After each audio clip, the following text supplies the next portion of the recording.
Bitcoin já fez vários milionários. Será que você pode ser o próximo? Outra questão muito importante, será que Bitcoin pode bater $1 milhão? Você sabe como investir em Bitcoin? Fica comigo até o final desse vídeo que eu vou esclarecer muitas coisas sobre o Bitcoin. Vou te contar fatos históricos, porque muitas pessoas compram esse ativo e não sabem nem de onde ele surgiu e nem para onde ele está indo. Sobre a possibilidade dele ir a $1 milhão, até Robert Kiyosaki, autor de Pai Rico e Pai Pobre, já falou sobre essa possibilidade, que ele acredita que sim. A dúvida não é se vai, e sim quando vai. Se nós fizermos um exercício de rememorar a história, vamos ver que o Bitcoin já valeu quase nada. Já teve transações muito doidas, como vender aí 2 pizzas por 10 mil Bitcoins. Para tanto, você tem que saber tintim por tintim sobre esse ativo para que você possa mitigar os seus riscos de perder dinheiro, porque ele é um ativo cíclico. Ele tem aí os seus ciclos de alta e os seus ciclos de baixa. Para tanto, é necessário que você entenda todos os pontos desse vídeo. Então, antes de saber se você pode se tornar um milionário com Bitcoin, ou se Bitcoin vai aí a $1 milhão ou muito mais do que isso, é necessário que você saiba o que é Bitcoin. Para tanto, faço essa pergunta a você e quero que você utilize o espaço nos comentários para que interaja comigo, falando que o que você acha que é Bitcoin. E não tenha medo nenhum de escrever o que você acha, pois muitas pessoas acreditam que é uma coisa e na verdade ele é outra totalmente diferente. E isso é importante para que eu saiba o nível de conhecimento que vocês têm com relação a esse ativo digital, para que eu possa vir a auxiliar da melhor forma possível. Eu sou o Germano, fundador da Investidor Matuto. Já peço a você humildemente, caso você goste desse tipo de conteúdo, possa se inscrever aqui no canal e ativar o sininho, pois assim você vai ficar por dentro todos os dias sobre as notícias e fatos deste incrível mundo das criptomoedas. Bitcoin é muito mais do que aquele 0 e 1 que todo mundo fala ali como um ativo digital.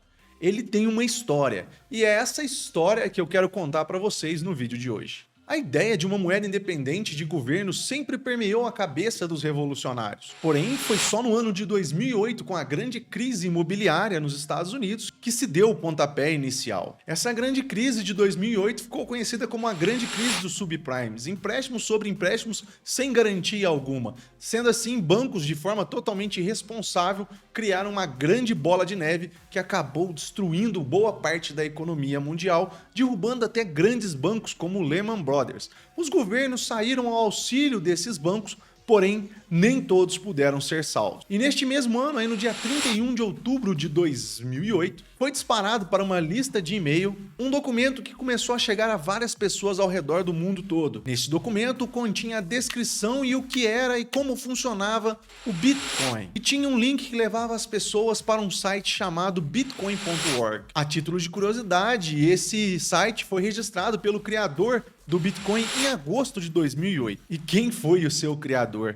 Sabemos ser Satoshi Nakamoto. Mas quem é Satoshi Nakamoto? O criador do Bitcoin e a sua criação é, sem dúvida alguma, uma das maiores dúvidas do movimento criptográfico mundial. Ainda hoje, vários anos após a sua criação, muitas pessoas ainda ficam se perguntando quem foi esse criador. Muitas teorias estão por aí no mundo. Uns dizem ser a China, outros os Estados Unidos. Já chegaram a falar que é Elon Musk. Mas sem dúvida, uma das teorias mais aceitáveis de quem é Satoshi Nakamoto é alguém que se ferrou com a crise de 2008 e se revoltou com o poder que os bancos têm sobre a vida das pessoas e resolveu criar um movimento onde que as pessoas podem ser os seus próprios bancos. Satoshi Nakamoto também é responsável pela criação do bitcointalk.org. Bitcoin Talk é um fórum criado para desenvolvedores e entusiastas dessa super tecnologia que é o Bitcoin, para que elas possam discutir entre elas questões técnicas sobre a criptomoeda. E foi lá que surgiu o algoritmo de prova de participação. E tudo o que se sabe sobre Satoshi está nesse fórum. Digamos que é muito pouco. Em alguns fóruns ele dizia ser um homem que morava no Japão. Em meados de 2010 ele passou o controle para os melhores desenvolvedores do projeto. E rapou no mundão, sumiu, ninguém mais ouviu falar sobre Satoshi. Com relação a Satoshi, as teorias mais aceitáveis são de que ele possa ser alguns nomes. E o primeiro nome que eu posso falar para vocês é Ralph Finney. Ralph era um cientista da computação muito bom naquilo que ele fazia, era um dos melhores na criptografia. E além de ser um cara muito bom em criptografia, ele foi a primeira pessoa que recebeu uma transação de Bitcoin diretamente da carteira de Satoshi Nakamoto, pois ele recebeu 10 mil Bitcoins. Ele contribuiu para vários avanços, inclusive nos códigos do Bitcoin. Por si só já são suspeitas muito fortes, concordam? Deixa pra mim nos comentários. Mas se não bastasse, tem uma evidência muito grande na sua vizinhança.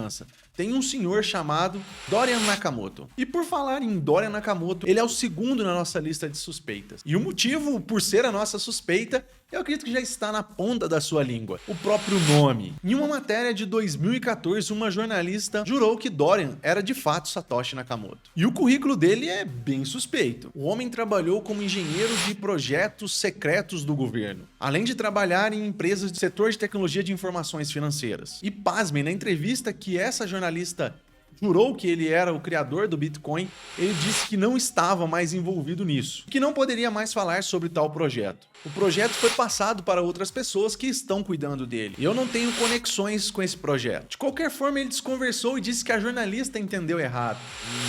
Mas a grande pergunta que você deve estar se fazendo com relação ao Bitcoin é quando que as coisas começaram realmente a fazer sentido, ou seja, a funcionar. Criando o bloco zero, também conhecido popularmente como bloco Gênesis, isso aconteceu lá no dia 9 de janeiro de 2009. E foi aí que Satoshi ligou as turbinas de vez com o bloco que deu 50 bitcoins de recompensa. Presta atenção, eu tô falando de algo mais ou menos aí de 5 milhões de reais. Na Coinbase, e que fique bem claro que Coinbase não é a corretora, mas o nome da transação que se dá pela mineração do bloco.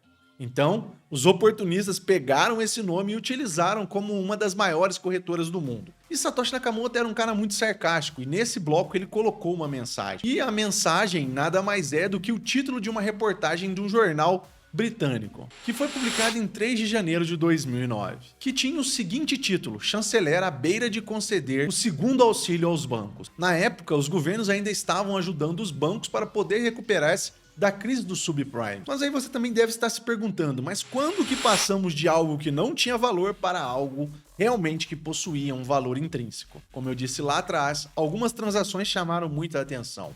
E foi no ano de 2010, mais precisamente aí em 22 de maio, que um homem comprou 2 pizzas por 10 mil bitcoins. Ele publicou dizendo que daria esses 10 mil bitcoins caso uma pessoa enviasse para ele 2 pizzas. E assim tivemos realmente a primeira transação com valor no mundo real para o Bitcoin. Não confunda a história. A primeira transação de Bitcoin foi lá atrás da carteira de Satoshi Nakamoto para Ralph Finney. Mas a primeira que teve benefícios no mundo real foi essa do Pizza Day, que é comemorado todo dia 22 de maio. 10 mil bitcoins. Qualquer pessoa em qualquer lugar do mundo estaria aposentada nesse momento. E de lá para cá, muita coisa mudou. Hoje, qualquer pessoa ao redor do mundo pode negociar Bitcoin, comprar e pagar algumas coisas com Bitcoins. Para que isso ocorra, basta que você tenha um pouquinho de esforço para poder entender e começar a fazer. Para tanto, eu peço que você não se esqueça de sentar o dedo nesse like, se inscrever aqui no canal para que você possa aprender mais sobre Bitcoin e criptomoedas. E agora vamos a alguns termos técnicos da história do Bitcoin. Mas o que é blockchain? Nada mais é do que um livro-razão que vai sendo escrito conforme os seus blocos vão sendo minerados, montados um após o outro, não podendo ser alterados. Tá aí alguns princípios da blockchain: público, verificável e inalterável. E é isso que torna ela tão especial, pois ela é pública porque todos podem acessar.